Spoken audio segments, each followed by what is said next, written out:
आधा किलो दूध तकलीफ তাহলে इतना मीठा এবার আমরা একটার সময় চা খাচ্ছি।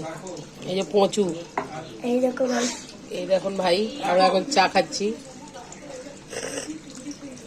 চাটা কিন্তু আজকে হেভি হয়েছে। পরে রান্না বসাবো, টিফিন হয়ে গেছে, আজকে চাটা পরে।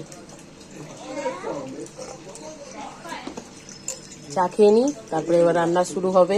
দেখো বিয়ে বাড়ি থেকে সবাই চলে গেছে, আমার এখনো বিয়ে বাড়ি শেষ হয়নি। এখন মানে আমি এখনো যাইনি, বাড়ি যাব।